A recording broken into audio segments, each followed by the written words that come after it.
யாடியா T5L மகிழ்ச்சி நிறைந்த நீண்ட பயணத்திற்கு. வணக்கம். டான்தமிழொலியின் காலை நேர பிரதான செய்தி அறிக்கைகளுடன் இணைந்திருக்கின்றோம். செய்திகள் வாசிக்கும் நான் ரவீந்திரன் நிர்மல். முதலில் உள்நாட்டுச் செய்திகள். இலங்கைக்கான பயண அபாய எச்சரிக்கையை ஆஸ்திரேலியா அதிகரித்துள்ளதாக இணையதளங்களில் பரவி வரும் செய்திகள் முற்றிலும் தவறானவை என ஆஸ்திரேலிய உயர்ஸ்தானிகர் தெரிவித்துள்ளார்.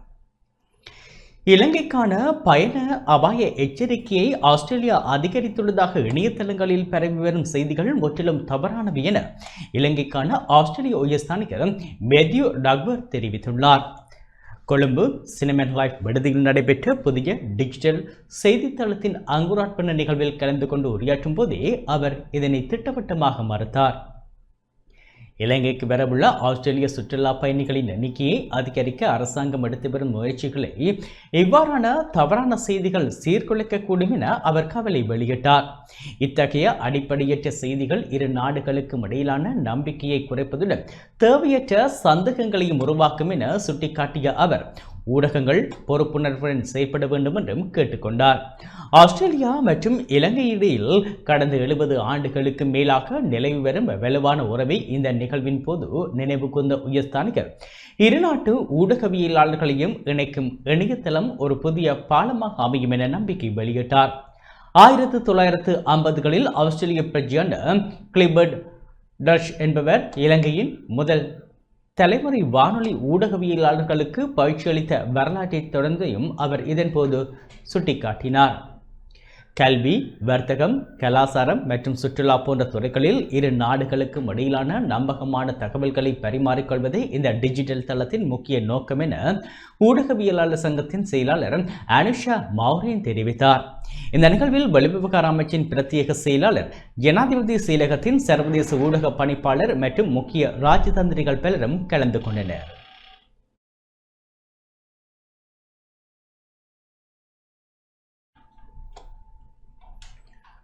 நாட்டில் நீர்மின் உற்பத்தி குறைவடைந்துள்ள போதிலும் மின்சார விநியோகம் பாதிக்கப்படாது என எரிசக்தி அமைச்சு உறுதியளித்துள்ளது. நாட்டில் நீர்மின் உற்பத்தி குறைவடைந்துள்ள போதிலும் மின்சார விநியோகத்தில் எவ்வித பாதிப்பும் ஏற்படாது என எரிசக்தி அமைச்சு நேற்று உறுதியளித்துள்ளது. மழையற்ற காலநிலை மற்றும் நிலக்கரி இறக்குமதியில் ஏற்பட்டுள்ள தாமதங்கள் குறித்து எழுந்துள்ள அச்சங்களுக்கு பதிலளிக்கும் வகையிலேயே பிரதி எரிசக்தி அமைச்சர் ஆர்கம் இலியாஸ் இந்த விளக்கத்தை அளித்துள்ளார். எதிர்பார்க்கப்பட்ட அளவு மழை கிடைக்காததால் நீர்மின் உற்பத்தி திறன் குறையக்கூடும் என வளிமண்டலவியல் திணைக்களம் எச்சரித்துள்ள போதிலும் நிலைமையை சீராக கையாள்வதற்கு தேவையான நடவடிக்கைகள் எடுக்கப்பட்டுள்ளதாக அவர் குறிப்பிட்டுள்ளார். குறிப்பாக எரிசக்தி வளங்களை வினைத்திறனாக பகிர்ந்தளிப்பதற்கான QR குறியீடு அடிப்படையிலான நடைமுறைகள் இதற்கு பயன்படுத்தப்படுவதாக அவர் சுட்டிக்காட்டினார். இதேவேளை நிலக்கரி ஏற்றி வரும் கப்பல்கள் வருகை தருவதில் தாமதம் ஏற்பட்டுள்ளதாக சமூக ஊடகங்களில் பரவி வரும் தகவல்கள் தொடர்பில் கருத்து தெரிவித்த அவர் சில கப்பல்கள் தாமதத்தை அறிவித்துள்ள போதிலும் அவை தற்போது இலங்கையை நோக்கி பயணித்துக் கொண்டிருப்பதாக குறிப்பிட்டார்.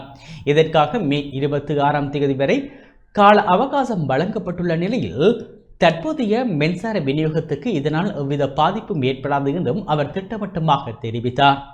இருப்பினும் தரமற்ற நிலக்கரி பயன்பாடு மற்றும் நிலக்கரி தட்டுப்பாடு காரணமாக எதிர்காலத்தில் மின்வெட்டு ஏற்படக்கூடும் என எதிர்க்கட்சிகள் மற்றும் மின்சாரத்துறை தொழிற்சங்கங்கள் கவலை வெளியிட்டு வருகின்றன.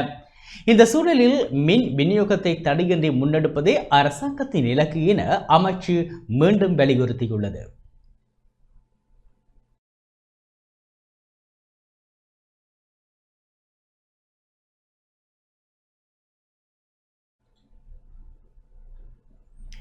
ஈரானுக்கு எதிராக ஐக்கிய நாடுகள் பாதுகாப்பு சபை அண்மையில் நிறைவேற்றிய தீர்மானம் ஒருதலைபட்சமானது என வெளிவிவகார அமைச்சர் தெரிவித்துள்ளார். ஈரானுக்கு எதிராக ஐக்கிய நாடுகள் பாதுகாப்பு சபை அண்மையில் நிறைவேற்றிய தீர்மானம் ஒருதலைபட்சமானது என இலங்கை வெளிவிவகார அமைச்சர் விஜித ஹேரத் தெரிவித்துள்ளார். இந்த தீர்மானம் சமநிலையற்றது என குறிப்பிட்டுள்ள அவர் ஒரு நாடு சார்ந்த தீர்மானங்களை இலங்கை அரசாங்கம் ஆதரிக்காது என்பதையும் தெளிவுபடுத்தியுள்ளார். ஈரான் தனது அண்டை நாடுகளின் மீது தாக்குதல் நடத்தியதாக கூறி நிறைவேற்றப்பட்ட இந்த தீர்மானத்தில் இஸ்ரேல் மற்றும் அமெரிக்கா முன்னெடுத்த தாக்குதல்கள் குறித்து எந்தவொரு குறிப்பும் இடம்பெறவில்லை என அமைச்சர் சுட்டிக்காட்டியுள்ளார். இதன் காரணமாகவே சுமார் 140 நாடுகளின் ஆதரவுடன் கொண்டுவரப்பட்ட இந்த தீர்மானத்தில் இணை அனுசரணை வழங்க இலங்கை மறுத்துவிட்டதாக அவர் குறிப்பிட்டுள்ளார். ஐக்கிய நாடுகள் சாசனத்தின் அடிப்படையில் இரு தரப்பினரும் மோதல்களை நிறுத்தி அமைதியை பேண வேண்டும் என்பதே இலங்கையின் நிலைப்பாடு என அவர் மேலும் தெரிவித்தார். இதேபோல இஸ்ரேல் அமெரிக்க கூட்டுப்படைகள் ஈரானில் நடத்திய தாக்குதல்களில் 1400க்கும் மேற்பட்ட பொதுமக்கள் கொல்லப்பட்டதை இந்த தீர்மானம் கண்டுகொள்ளவில்லை என ஈரானுக்கான இலங்கையின் முன்னாள் தூதுவர் MM ஷுஹைர் விமர்சித்துள்ளார்.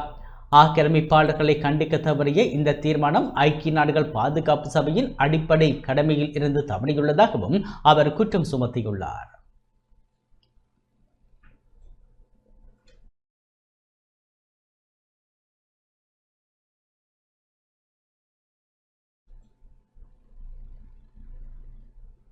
யாழ்ப்பாணத்தில் இடம்பெற்ற விபத்தில் சகோதரர்கள் இருவர் உயிரிழந்துள்ளனர். யாழ்ப்பாணத்தில் இடம்பெற்ற வீதி விபத்தில் சகோதரர்கள் இருவர் சம்பவ இடத்திலேயே உயிரிழந்துள்ளனர். கொழும்புத்துறை பகுதியை அண்டிய பகுதியில் நேற்று மாலை இடம்பெற்ற குறித்த விபத்தில் மணியம் தோட்டம் பகுதியை சேர்ந்த பிரெட்லி என்ற 24 வயதுடைய இளைஞரும் அவரது சகோதரியான டிலக்ஷி என்ற 19 வயதுடைய யுவதியுமே உயிரிழந்துள்ளனர். சகோதரர்களான இருவரும் மோட்டார் சைக்கிளில் பயணித்த போது பாசருடன் மோதி விபத்து சம்பவித்துள்ளது. சம்பவம் தொடர்பில் யாழ்ப்பாண போலீசார் விசாரணைகளை முன்னெடுத்துள்ளனர்.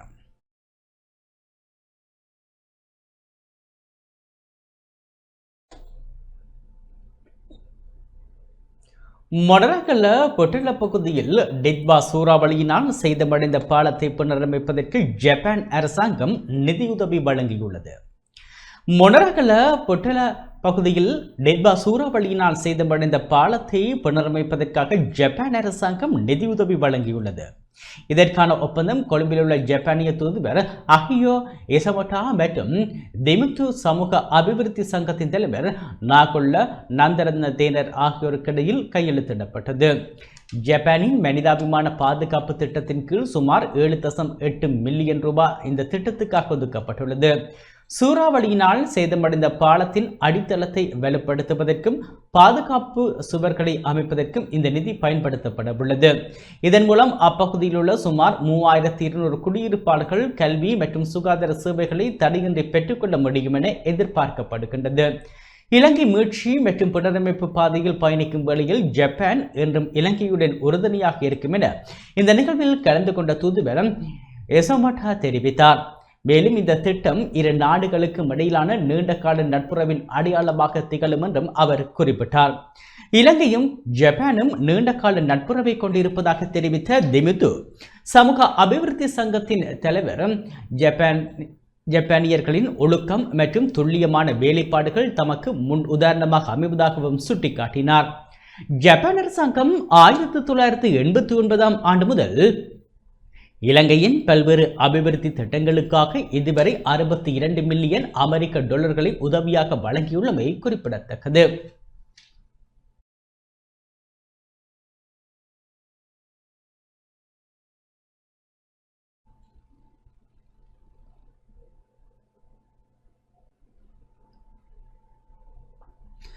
மன்னாரில் பண மோசடி தடுப்புச் சட்டத்தின் கீழ் கைது செய்யப்பட்ட பெண் சரீரப்பிணையில் விடுவிக்கப்பட்டார். மன்னாரில் பண மோசடி தடுப்புச் சட்டத்தின் கீழ் குற்றங்களுக்கு உடந்தையாக இருந்த குற்றத்துக்காக கைது செய்யப்பட்ட 66 வயதுடைய பெண் ஒருவரை நேற்று போலீசார் மன்னார் நீதிமன்றில் ஆஜர்படுத்திய போது குறித்த பெண்ணை தலா 20 மில்லியன் ரூபாய் பெறுமதியான 2 சரீரப்பிணையில் செல்ல மன்னார் நீதவான் உத்தரவிட்டார். போதைப்பொருள் கடத்தல் மூலம் பெறப்பட்ட சொத்துக்களை அப்புறப்படுத்துவதற்கு உதவியதாக கூறி பண மோசடி தடுப்புச் சட்டத்தின் கீழ் சட்டவிரோத சொத்துக்கள் விசாரணை பிரிவு ஒருவரை கைது செய்தது. தென்னிந்தியாவில் இருந்து இலங்கைக்கு 2019 மற்றும் 2023 ஆண்டுகளுக்கு இடையில் போதைப்பொருள் கடத்தலில் ஈடுபட்ட சந்தேக நபர் ஒருவர் அதிலிருந்து பெறப்பட்ட வருமானத்தை கொண்டு ஒரு மாடி குடியிருப்பு, 5 அறைகளை கொண்ட வீடு, ஒரு கார் மற்றும் சுமார் 360 பவுன் தங்க நகைகள் வாங்கியுள்ளதாக கிடைத்த முறைப்பாட்டின் அடிப்படையில் விசாரணைகள் ஆரம்பிக்கப்பட்டன. குறித்த தங்க நகைகள் அடகு வைக்கப்பட்டு பின்னர் விற்பனை செய்யப்பட்டதாக தெரிவிக்கப்படுகின்றது. முக்கிய சந்தேக நபர் கைது செய்யப்பட்ட பின்னர் சட்டவிரோத நிதியை பயன்படுத்தி வாங்கியதாக கருதப்படும் 2 வீடுகள் மற்றும் கார் தொடர்பாக மன்னார் மேல் நீதிமன்றத்தில் வழக்கு தாக்கல் செய்யப்பட்டது. இந்த சொத்துக்களை முடக்குவதற்கான நீதிமன்ற உத்தரவுகள் பெறப்பட்டது. மேலும் அந்த உத்தரவுகளை தொடர்ந்து நடைமுறையில் வைத்திருக்க நீட்டிப்புகள் கோரப்பட்டுள்ளன. இந்நிலையில் சந்தேக நபரின் மாமியாரான குறித்த பெண் பல நிதி நிறுவனங்களில் தங்க நகைகளை அடகு வைத்து பின்னர் மன்னார் பகுதியில் உள்ள பல நகைக்கடைகளுக்கு அவற்றை விற்றுள்ளார் என்பது மேலதிக விசாரணையில் தெரிய வந்துள்ளது. இதற்கமைய சட்டவிரோத நடவடிக்கைகள் மூலம் பெறப்பட்ட தங்க நகைகளை அவற்றின் தோற்றத்தை அறிந்திருந்தே அடகு வைத்து விற்றதன் மூலம் பண மோசடி தடுப்புச் சட்டத்தின் கீழ் குற்றங்களுக்கு உடந்தையாகியிருந்த குற்றத்துக்காக குறித்த பெண் நேற்று முன்தினம் மன்னாரில் கைது செய்யப்பட்டார். கைது செய்யப்பட்ட குறித்த பெண் சட்டவிரோத சொத்துக்கள் விசாரணை பிரிவினால் மேலதிக விசாரணைகள் மேற்கொள்ளப்பட்ட நிலையில் நேற்று மன்னார் நீதிமன்றத்தில் ஆஜர்படுத்தப்பட்டார். இதன்போது விசாரணைகளை மேற்கொண்ட நீதவான் குறித்த பெண்ணை தலா 20 மில்லியன் பெறுமதியான 2 சரீர பிணையில் செல்ல உத்தரவிட்டார். குறித்த வழக்கு விசாரணை மீண்டும் எதிர்வரும் மே மாதம் 27ஆம் தேதி விசாரணைகளுக்காக திகதியிடப்பட்டுள்ளது.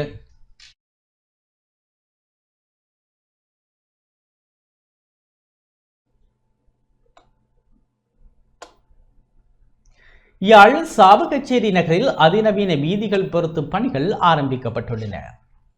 யாழ் சாவகச்சேரி நகராட்சி மன்ற எல்லைக்குட்பட்ட பிரதான வீதிகளுக்கு அதிநவீன வீதி விளக்குகள் பொருத்தும் பணிகள் நேற்று ஆரம்பித்து வைக்கப்பட்டது. நகர சபை தவிசாளர் வன ஸ்ரீ பிரகாஷ் மற்றும் உப தவிசாளர் ஞாபன கிஷோர் ஆகியோரால் குறித்த திட்டம் ஆரம்பித்து வைக்கப்பட்டது. நகராட்சி மன்றத்தின் சுமார் 2.5 மில்லியன் ரூபாய் நிதியொதுக்கீட்டில் கொள்வனவு செய்யப்பட்ட சுமார் 160 வீதி விளக்குகள் நகரின் பிரதான வீதிகளில் பொருத்தப்பட உள்ளமை குறிப்பிடத்தக்கது.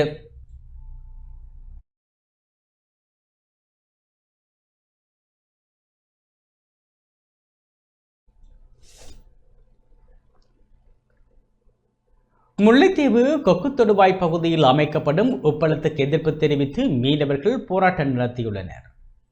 முல்லைத்தீவு கொக்கு தொடுவாய் பகுதியில் அமைக்கப்பட்டு வரும் உப்பள திட்டத்துக்கு எதிர்ப்பு தெரிவித்து அப்பகுதி மீனவர்களும் விவசாயிகளும் இணைந்து நேற்று கவனஈர்ப்பு போராட்டம் ஒன்றை முன்னெடுத்தனர்.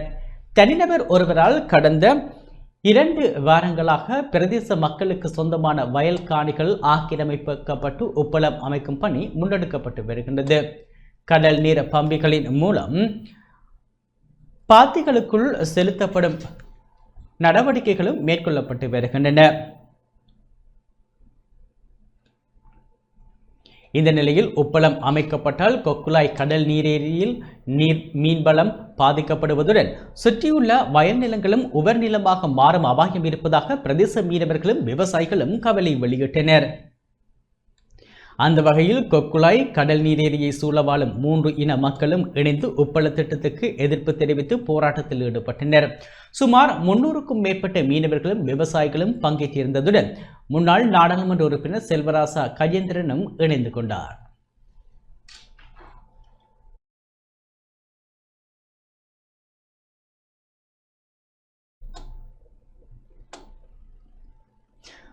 மத்திய கிழக்கில் நிலவும் போர் சூழலால் எழுந்துள்ள சவால்களுக்கு மத்தியில் அத்தியாவசிய சேவைகளை தடையின்றி முன்னெடுப்பதற்கான திட்டங்களை செயற்படுத்த இருப்பதாக ஜனாதிபதி அனுரகுமார் திசாநாயக்க தெரிவித்துள்ளார்.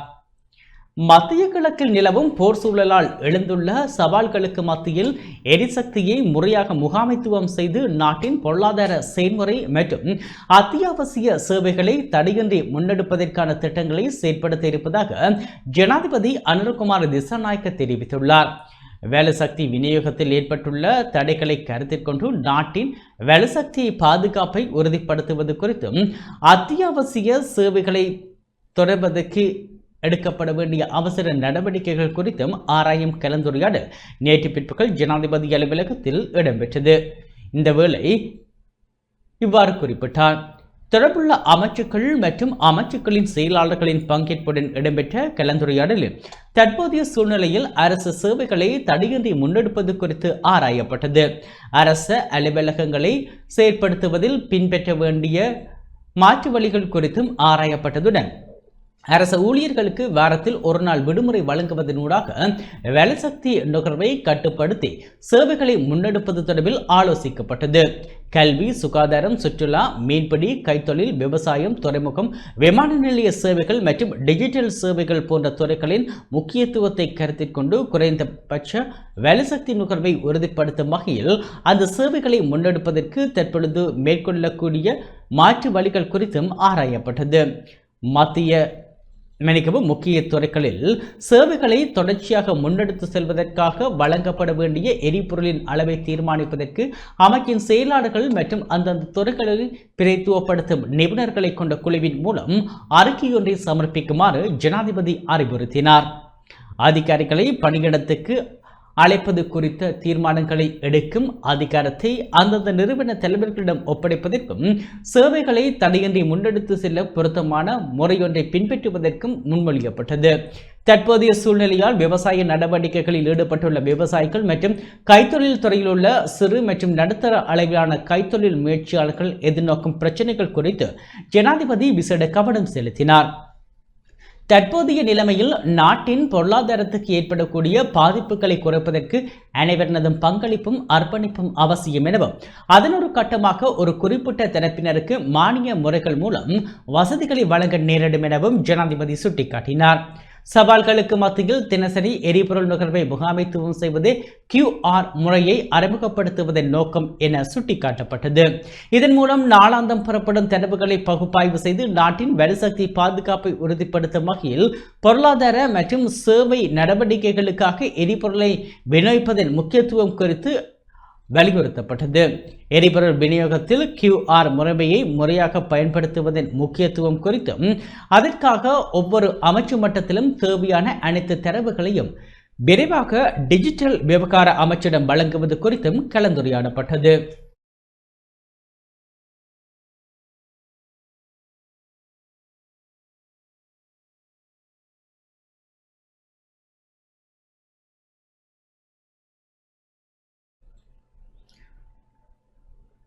பயணிகள் போக்குவரத்து பஸ்களுக்கு எரிபொருள் விநியோகத்தில் கட்டுப்பாடு கிடையாது என அதிகாரிகள் தெளிவுபடுத்தியுள்ளனர்.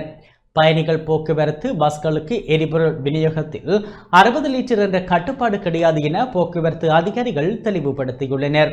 பயணிகள் பேருந்துகள் பயணிக்கும் தூரத்தை அடிப்படையாக கொண்டு ஒவ்வொரு பஸ்ஸுக்கும் தேவையான எரிபொருளின் அளவு ஏற்கனவே தீர்மானிக்கப்பட்டுள்ளதாக தேசிய போக்குவரத்து ஆணைக்குழுவின் தலைவர் BA சந்திரபால தெரிவித்துள்ளார். அதன்படி பஸ்களின் தேவைக்கு ஏற்ப 60 லிட்டர் முதல் 60 லிட்டர் முதல் 360 லிட்டர் வரை எரிபொருளை பெற்றுக்கொள்ள முடியும் எனவும் சாதாரண வாகனங்களுக்கு விதிக்கப்பட்டுள்ள 60 லிட்டர் கட்டுப்பாடு பொது போக்குவரத்து பஸ்களுக்கு பொருந்தாது எனவும் அவர் குறிப்பிட்டுள்ளார். இதேவேளை இலங்கை போக்குவரத்து சபைக்கு சொந்தமான 103 டிப்போக்கள் ஊடாக தனியார் பஸ்கள், சுகாதார சேவை வாகனங்கள் மற்றும் பாடசாலை போக்குவரத்து சேவைகளுக்கும் எரிபொருள் வழங்க ஏற்பாடுகள் செய்யப்பட்டுள்ளதாக சபையின் தலைவர் சஞ்சீவ நந்தன கனகரத்ன தெரிவித்துள்ளார். அனுமதி பத்திரங்களை உறுதிப்படுத்தி தமக்கு நெருக்கமான எரிபொருள் நிலையங்களில் உரிய எரிபொருட்களை பெற்றுக்கொள்ள முடியும் என அவர் மேலும் கூறியுள்ளார். மேலும் பஸ்களின் பதிவு இலக்கங்களுக்கு ஏற்ப அவற்றுக்கு தேவையான எரிபொருள் அளவு கணக்கிடப்பட்டுள்ளதோடு எதிர்காலத்தில் ஒவ்வொரு பஸ்ஸுக்கும் அதன் தேவைக்கு ஏற்ப பிரத்யேக QR குறியீடு அறிமுகப்படுத்தப்பட உள்ளதாகவும் அதிகாரிகள் சுட்டிக்காட்டியுள்ளனர்.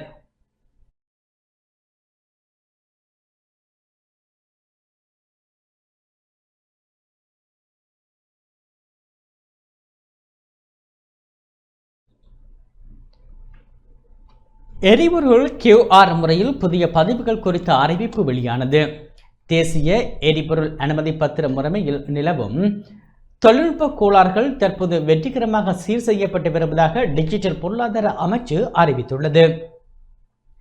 அதன்படி அனைத்து தடைகளும் நீக்கப்பட்டு முறைமை முழுமையாக வளமைக்கு திரும்பும் என அமைச்சு நம்பிக்கை வெளியிட்டுள்ளது. குறிப்பாக 2023ஆம் ஆண்டு ஆகஸ்ட் மாதத்துக்கு பின்னர் மோட்டார் போக்குவரத்து திணைக்களத்தினூடாக சட்டபூர்வமாக உரிமையாளர் மாற்றம் செய்யப்பட்ட வாகனங்களுக்கு புதிய QR குறியீட்டை பெற்றுக்கொள்ள வேண்டும். இவ்வாறான புதிய பதிவுகளுக்கு தேவையான முறைமை மேம்படுத்தல் பணிகள் தற்போது தொடர்ச்சியாக முன்னெடுக்கப்பட்டு வருவதாகவும் அமைச்சு வலியுறுத்தியுள்ளது. ஏதேனும் ஒரு QR குறியீட்டுடன் தொடர்புடைய தொலைபேசி இலக்கத்தின் உரிமை மாறியிருந்தால் அல்லது அந்த தொலைபேசி இணைப்பு துண்டிக்கப்பட்டிருந்தால் அத்தரப்பினர் குறித்த தகவல்கள் அந்தந்த தொலைபேசி சேவை வழங்குனர் நிறுவனங்களுக்கு அறிவிக்கப்பட்டுள்ளன. அதற்கமையாக அந்த நிறுவனங்கள் வழங்கும் புதுப்பிக்கப்பட்ட தரவுகளை மோட்டார் போக்குவரத்து திணைக்களத்தின் ஊடாக முறைமையில் உள்ளீர்க்கும் பணிகள் தற்போது முன்னெடுக்கப்படுகின்றன. இதேவேளை எரிபொருள் அனுமதி பத்திரத்துக்கு பதிவு செய்யும் போது இணையத்தில் உலாவும் போலி இணைப்புகளுக்கு சென்று தனிப்பட்ட தகவல்களை வழங்குவதை தவிர்க்குமாறு இலங்கை பெட்ரோலிய கூட்டுத்தாபனம் பொதுமக்களை கேட்டுக்கொண்டுள்ளது. தரவு துஷ்பிரயோகத்தை தவிர்க்க எப்போதும் அரசாங்கத்தின் உத்தியோகபூர்வ முறைமையை மாத்திரம் பயன்படுத்துமாறு நிலவும் சிக்கல்களுக்கு 1919 என்ற உடனடி அழைப்பு இலக்கத்தை தொடர்பு கொள்ளுமாறு மேலும் அறிவுறுத்தப்பட்டுள்ளது.